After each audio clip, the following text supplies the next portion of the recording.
Good afternoon, everyone. My name is Natalie, and I'm an incoming freshman at Cornell University. I'm also a law intern with the Jordan and Kara Odo Summer Internship and the leader for Team Cyan. I'd like to take this opportunity to thank you all for taking time out of your busy schedules so that we can present to you guys today. Also, thank you to Jordan and Kara Odo for giving us a platform to learn and gain new experiences through your summer internship. Presenting with me today are my three amazing team members. Hi, I'm Cheyenne. I'm a sophomore at American University and a technology intern. Hi, I'm Jonah, an upcoming senior at UH Manoa, and I'm a marketing intern. Hi, I'm Grace. I'm an incoming freshman at UH Manoa and a finance intern. Without further ado, we'll begin our presentation. Our project focuses on bridging the gap between, I am so sorry.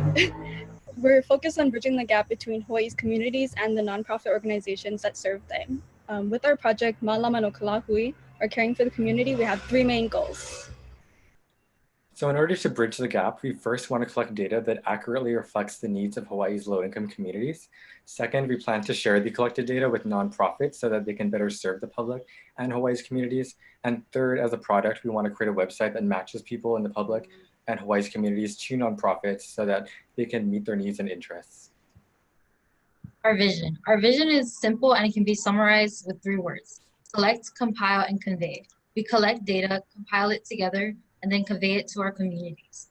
Malama no Kalahui is a resource that bridges the gap between the needs that people have and the opportunities that are out there helping to improve Hawaii in the aftermath of COVID-19.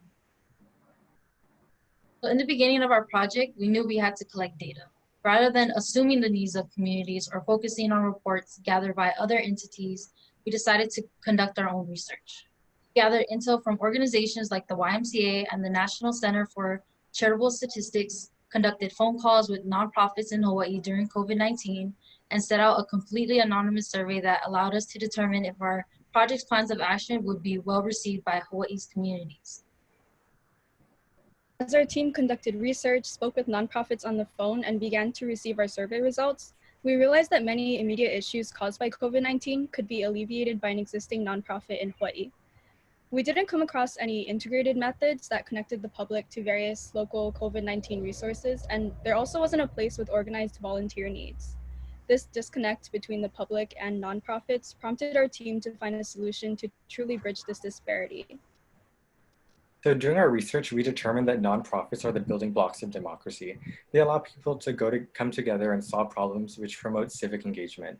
Economically speaking, Hawaii has 56,000 nonprofit employees, which generates $6 billion in revenue. Some local nonprofits you might have heard of include the Queens Medical Center and March of Dimes, which has raised research funds to discover safe and effective ways to create vaccines and avoid deadly diseases like polio. In addition, you might have heard of the Hawaii Food Bank, which right now is doing a lot of food drives to help Hawaii's communities and really provide emergency food for those in need. Nonprofits are also arguably the best way to increase social capital, which is especially low in low income areas of Hawaii. So social capital helps to strengthen the community's trust in their government, increase the voter turnout, improve political stability, and also improve health while decreasing crime, which is especially important during COVID-19 and for Hawaii as a whole. Another factor that was carefully considered is the giving inequality that exists between nonprofits today. As demonstrated in this infographic, most revenue sources for nonprofits are derived from private fees for services and government grants and contracts. That means that the additional 15% of revenue for nonprofits comes from donations. And what's worrisome about this data is that over the last 15 years, less and less households, small donors, and medium donors have been making donations to support the work of nonprofits. Many wealthy donors focus on giving to larger institutions like universities, while smaller community-based organizations that meet local needs such as food banks, homeless shelters, and social service nonprofits will struggle from these falling donation rates from ordinary people.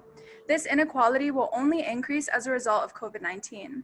We understand through our research that instead of creating another nonprofit to compete for donations and government funding, especially during a time when funds and donations are tight, it'd be better if we publicize the organizations that have already been supporting our community for years. The data that we received from our own survey really solidified our intentions to create Malama no Kalahui. The purpose of the survey was to determine our project's course of action and gain an understanding of the needs within our communities. One specific question asked survey takers if they believed a website with information on nonprofits available during COVID-19 would help benefit their communities. 97.8% of respondents replied yes, but one person brought up a very important point. They said they were unsure and were worried about people who wouldn't have internet access. They wouldn't be able to access our helpful resource. So this survey worked exactly how we wanted it. We talked to our communities and they responded with an issue that we could fix. We came up with a solution to solve this problem, which we presented in the next slide. So really, 100% of respondents agree that Malama no Kalahui will help their communities. So to better meet the needs of those without technology, our team looked towards print marketing and handout resources that summarize the most important parts of our website. So this is the first solution within our final product. And these flyers essentially act as a substitute for the event that someone cannot access our website. And it just showcases various nonprofits across Oahu and caters to the categories of family, education, and health, and even more categories as well. The second solution for our final product is a website. Our goal for the website is to be very user-friendly, accessible, and interactive so that many people from many different backgrounds would be able to use it intuitively. As our website designer, I also intentionally chose a sans serif font, which improves readability for users with dyslexia. The welcome page gets straight to the point. Why are you here? What do you need from us today? If you're looking for COVID-19 resources, you can easily access them in the Resources tab or by clicking on the corresponding button. Let's say you wanted to look for resources for food security. We would then provide a comprehensive list of nonprofits that offer food banks, deliver meals for kupuna, and more. We also have a page for people hoping to volunteer. Here, you can take a look at in-person activities or opt to volunteer behind the scenes, and you can refine your results by category or skill. There's also a form on the bottom, which a prospective volunteer can fill out, send to us, and eventually be matched to a list of volunteer opportunities that correspond to their skills, interests, and time commitments. And if you're a part of a nonprofit looking to connect to us through the site, we also have a page for that. The nonprofit's representative would fill out a connection form and we would do some light vetting prior to adding them onto the website's resource hub. We would also personally connect with them to discuss survey data, possible partnerships, and volunteer opportunities. Forging a relationship with these nonprofits will ensure that we can continue to provide Hawaii's communities with the resources they need. This is where the integration aspect of our project really comes into play. As you can see, we put great thought into making the site as clean and easy to navigate as possible. That way, we can help a wide array of people. Apart from the aspects of the website we've shown you just now, we also have a legal resources tab, a tab introducing ourselves, and a tab for a COVID-19 impact survey. And that's where we will distribute data that's currently lacking on COVID-19's impact on local communities. Through our website, we hope to be the ones that bridge the gap between nonprofits and individuals in need of assistance during COVID-19. So on this slide, these are some examples of social media marketing that we would use to publicize our website. So social media offers a casual yet convenient way to promote ourselves to the public. In the middle of this slide are 2 Instagram and Facebook style posts that are minimal in text but are visually appealing. And then on the side are this digital step-by-step flyer that highlights how the public can benefit from our site. And this flyer would appear on the site and give them a step-by-step process in a visual yet detailed way. And marketing through platforms like Facebook and Instagram really allow us to have a free way to promote ourselves and also establish our commitment to engage the public. Yes, so this next slide displays our project's budget summary. So we plan to carry out this project completely independent of outside freelancers or agencies, thereby reducing the total cost. Starting from the top, we see that our team's digital marketing will be completely free through social media, word of mouth, and other methods using technology. The handouts that were in the previous slide, which will be supplied to people without technology, will cost approximately $140 for 1,000 flyers. That's only 14 cents per flyer. We operate our project through a cheaper domain, Weebly, but have also factored in the cost of a premium website creator, Squarespace, which will be optimal for a larger database when our project grows. The subscription to Squarespace would be $144 annually, but there are many ways to reduce the cost of our flyers and domain use. 1, through a GoFundMe or a Kickstarter. 2, through conducting personal fundraising. And lastly, through applying for an exemption from the Attorney General's office that we can see donations through our website. Whichever path we take, the costs to fund our project can easily be solved through donations and fundraisers. That's $0 out of pocket to support communities $0 to show you care, and $0 to make a difference during this pandemic. So to recap, our three-pronged approach in bridging the gap between Hawaii's nonprofits and communities is simple and can be remembered with 3 words: collect, compile, and convey. The impact we hope to make will be exponential. We'll collect data through research in our survey, compile the data in an organized manner for nonprofits and the public, and finally, convey that data through handouts and Mālama no Kalahui, an interactive, user-friendly website. Our project doesn't compete for resources and doesn't require many financial assets to function. This means that there's little to no risk in our project, only rewards in the form of strengthened communities. With the power of technology and the willingness of our team, we can make Hawaii a better place. As we bring our presentation to a close, we once again thank you for allowing us to be here this afternoon and hope that our project gives you hope for Hawaii's future. Now we'd like to open it up for questions.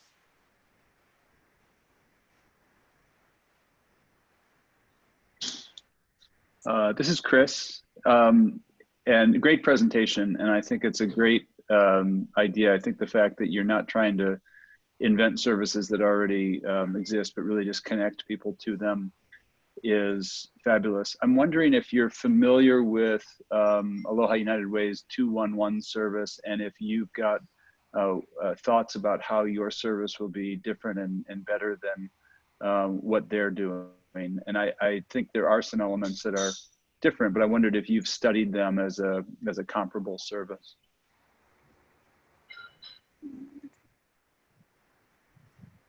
I'll take Well, this. we did, Oh, you can go ahead, Jonah. well, when we were researching different nonprofits, we did look at their website to gain a collection of names and nonprofits that we could use for our services. But I think what differentiates us from them probably is that we are a lot more free, low cost, and we are really targeting Hawaii and really trying to engage the community through social media and really trying to be new and fresh. So I think that's one of the ways that we differentiate ourselves from them. And if I may add on to that, I also think that our team offers a more personable way to connect with nonprofits through things like phone calls, where we really connect with people who are volunteers at the nonprofits and have nice conversations with them and let them know that we understand the difficulties they're going through and really want to support them. Okay, great, thank you. Hi, this is Jason. When I was looking at your budget, it looks like there are expenses related to the website itself, but I'm assuming that there needs to be some labor costs associated. Have you incorporated the labor side? So in our project proposal, because we have so much faith and are so passionate about this project, and we've done so much of the backside of it already and basically completed everything, we felt that our team would be able to handle this same labor and doing it because we're very passionate about our project.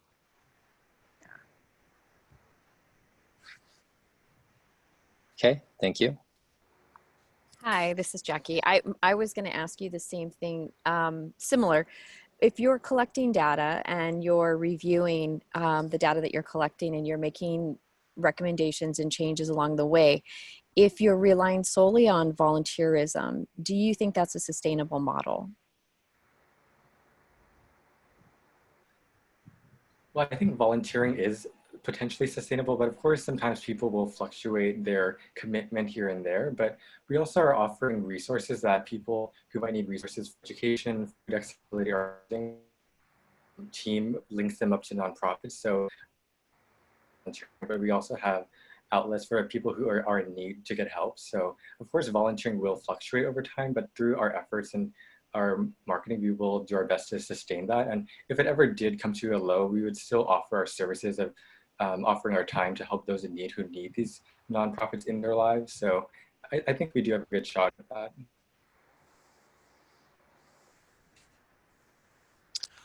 Hi, it's Marie.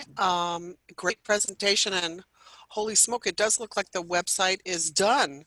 I'm wondering how are people going to know about you? How are you going to get the word out? I guess first what we would do is tap into our own personal resources, and we'd contact all the people we know. But as we're university students, we typically just know our own demographic, but through social media, through email marketing, through word of mouth, and also publicizing ourselves through print ads and really contacting the nonprofits, trying to get flyers to them and also getting in contact with them, we can really reach a much broader demographic than the one we just know from our own contacts. So through those efforts and marketing, we will be able to target a lot more of Hawaii than we could on our own. So that profits really allows us to expand our reach and network.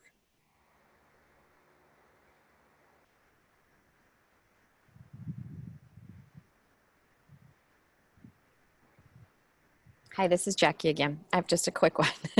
I love that you're not, I love that you guys are not competing with nonprofits and you're trying to leave that money on the table for other nonprofits who are providing, you know, other services. I would encourage you to maybe revisit some of the marketing budget. Even though you have your organic social media outreach, even putting a little bit of budget behind that, or having somebody that can help you with earned media or help you with marketing this, which will make it a much more sustainable. And it doesn't have to be a huge amount of money, but I do think you might want to reconsider that part of it. Thank you so much for the feedback. I think as a, oh, sorry. Yeah, I definitely would agree with that. It definitely would help, and definitely having a marketing person behind the scenes would help us to have like a better strategy and also allow us to really the people we know and really expand our network and project to life. And I also think because we kept the budget relatively low for handouts we'd be giving to people without technology, assuming we'd have kind of we'd have much more money left over if we did those Kickstarters or GoFundMes. If we overran our budget for our domain, then we would definitely use that extra money to go ahead and market ourselves further in Hawaii. This is Jody. It sounds like your reliance on volunteerism is pretty substantial. How do you plan to cultivate that and encourage more people to volunteer and help support you to continue your efforts? Well, as we are universities, we do have a network of people we know, and through the clubs we have on campus and through all of our affiliations, we can certainly tap into that and definitely even ask our universities like the University of Hawaii Manoa. We can ask certain individuals and people with certain connections how we can target people our age to participate, because as we are maybe the younger generation, we can also kind of sustain and really push this project long term. So by tapping into our own connections, our university connections, and also just being bold and getting out in our community, maybe doing some door knocking, also tapping into all the clubs we are in, the churches, and really accessing all the different areas we're in, we can really engage the community that way. And then speaking from my own experience, whenever I try to look for volunteer opportunities for COVID, a lot of the times you're limited to making masks, which is much needed and very important as well. But for some people that want to do different things or maybe have different skills, I think that they would really appreciate having this opportunity to volunteer remotely as well for our website. Thank you. It's a great effort.